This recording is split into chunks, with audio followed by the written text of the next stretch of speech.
Hi friends, ఎలా ఉన్నారు? జనగణమన రాసింది రవీంద్రనాథ్ ఠాగూర్, వందే మాతరం రాసింది బంకించంద్ర చటర్జీ. ఈ రెండు విషయాలు మాక్సిమం ప్రతి ఒక్కరికి తెలిసే ఉంటాయి. కానీ రోజు ఉదయాన్నే మనం స్కూల్లో భారతదేశం నా మాతృభూమి, భారతీయులందరూ నా సహోదరులు అని ప్రతిజ్ఞ చేస్తుంటాం. అయితే ఈ ప్లెడ్జ్ రాసింది ఎవరో చెప్పమంటే ఎవరూ చెప్పలేరు. స్కూల్ టెక్స్ట్ బుక్ ఫస్ట్ పేజీలోనే ప్లెడ్జ్ ఉంటుంది. కానీ దాన్ని రాసిన రచయిత గురించి మాత్రం అక్కడ వివరాలు కనిపించవు. అందుకే దాన్ని రాసిన వ్యక్తి ఎవరో ఇప్పటికీ చాలా మందికి తెలియదు.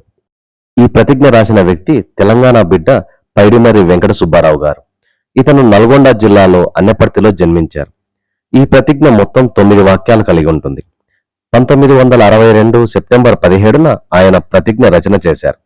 ఆయన మిత్రుడు విశ్వనాథం గారు ప్రతిజ్ఞను చూసి అప్పటి ఎడ్యుకేషన్ మినిస్టర్ అయిన పివిజి రావు గారికి చూపించారు. మినిస్టర్ గారు ఈ ప్రతిజ్ఞ చూసి ఇందులో ఉన్న పదాలు విద్యార్థులలో దేశభక్తిని, సోదరాభావాన్ని పెంచుతాయని భావించి అప్పటి నుంచి టెక్స్ట్ బుక్స్ లో చేర్చారు. 1964 నుండి ఉమ్మడి ఆంధ్రప్రదేశ్ పాఠ్య పుస్తకాల్లో ప్రతిజ్ఞ ప్రింట్ అవుతూ వస్తుంది.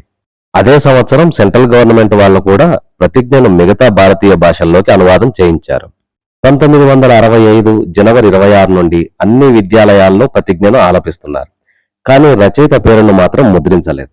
అయితే 2015 నుండి వివిధ వర్గాల వారి విజ్ఞప్తి మేరకు 2 తెలుగు రాష్ట్రాల పాఠ్య పుస్తకాల్లో ప్రతిజ్ఞ దగ్గర పేరు కూడా ప్రింట్ చేస్తున్నారు. కవిగా, రచయితగా, నీతి నిజాయితీ గల ప్రభుత్వ ఉద్యోగిగా, బహుభాషా కోవిదుడిగా ఆయన పేరు పొందారు. 1988 ఆగస్టు 13న పైడిమర్రి తుదిశ్వాస విడిచారు. ఇప్పటికి ప్రతిజ్ఞ రాసి 62 ఏళ్లవుతుంది. ఈ వీడియో మీకు నచ్చినట్లయితే లైక్ చేయండి, షేర్ చేయండి. మరిన్ని అప్డేట్స్ కోసం మా ఛానల్ని సబ్స్క్రైబ్ చేయండి. Thank you.